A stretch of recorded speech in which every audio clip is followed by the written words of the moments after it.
জি ভাইয়া, দেশে gas cylinder নিয়ে খুবই একটা সংকট, এটা নিয়ে আসলে আপনার মতবাদটা কি? আপনিও কিন্তু প্রবলেম ফেস করতেছেন।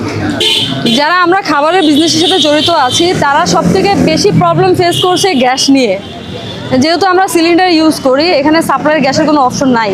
তো আলটিমেটলি একজন সাধারণ নাগরিক, আমি সাধারণ ইউজার হিসেবে আমি জিম্মি আছি। এখন এই যে ক্রাইসিসটা তৈরি হয়েছে সিলিন্ডারের গ্যাসের যে দাম, এটা নিয়ে সত্যি এটা কি আসল ক্রাইসিস নাকি ফেব্রিকেটেড ক্রাইসিস, এইটা একমাত্র তারা জানে। আর সরকার যদি চায় এটা হচ্ছে বের করতে চাইলেই বের করতে পারে। এখন মনে করেন আমি গ্যাস কিনতাম 1250 টাকা করে, ওই গ্যাস আমি আজকেও কিনেছি 2200 টাকা। আকাশ পাতার ডিফারেন্ট। তারা চাইলেই রাতারাতি গ্যাসের দাম দ্বিগুণ বাড়াতে পারে। আমি একজন ছোট উদ্যোক্তা বা একজন ইউজার, আমি চাইলে কিন্তু আমার খাবারের দাম রাতারাতি কিন্তু বাড়াতে পারবো না। 20 টাকার খোলা জেলি পিঠা আমি 40 টাকা করতে পারবো না। তো আমরা এখন যেহেতু ইউজ করি, আমরা জিম্মি আছি, এর কোনো সমাধান নাই। সবার ভিতরে একটা খাই খাই ভাব আছে, একে জিম্মি করে সে খাবে, তাকে জিম্মি করে ও খাবে, এরকম যে ব্যাপারটা, আসলে এটা আমাদের ভিতর তখনই আসে যখন আমরা নিজেদেরকে অন্যের তুলনায় ঊর্ধ্বে মনে করি। আমাদের ভিতরে দেশের প্রতি কোনো চিন্তা ভাবনা থাকে না, দেশ উন্নয়ন নিয়ে কোনো চিন্তা ভাবনা থাকে না, দেশপ্রেম থাকে না। অবশ্যই ভাইয়া, আমি যথেষ্ট ক্ষতির সম্মুখীন হচ্ছি।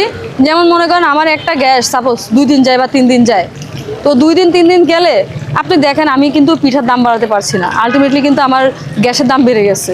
তো এখানে কিন্তু আমি একটা লসের সম্মুখীন হচ্ছি। নর্মালি হাঁসের বিজনেস করে হাঁসে প্রফিট থাকে না, এটা যারা হাঁসের বিজনেস করে তারা ভালো বলতে পারবে যে হাঁসে প্রফিট থাকে কি থাকে না। আমাদের যা প্রফিট হয় ওই পিঠা দিয়েই প্রফিট হয়।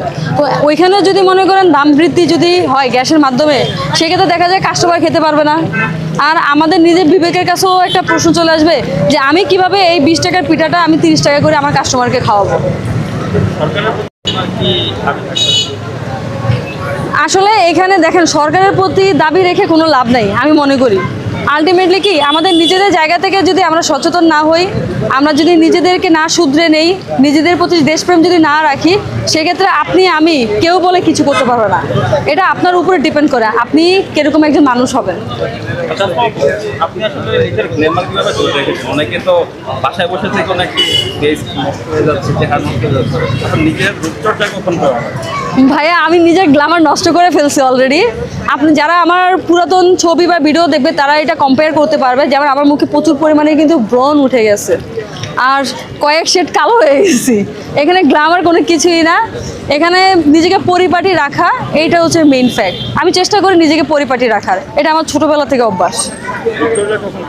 রূপচর্চা করা হয় না ভাইয়া, সেই 1 মাস আগে থেকে প্ল্যান করতেছি পার্লারে যাওয়ার, আমি আর যাইতে পারি নাই, এখন পর্যন্ত যাইতে পারি নাই। আগে দেখা যায় যখন আমি চাকরি করতাম শুক্রবার দিন বাসায় থাকতাম, বৃহস্পতিবার রাতের দিন দেখা যায় একটু রূপচর্চা করতাম, অর্থাৎ প্রতি বৃহস্পতিবার বা সপ্তাহে 1 দিন রূপচর্চা করাই যেত। কিন্তু এখন আর ওই স্কোপ নাই, মানে 1 মাস আগে থেকে প্ল্যান করতেছি পার্লারে যাও, ওই সময়টুকু আমাদের কাছে নাই নিজেকে সময় দেওয়ার মতো।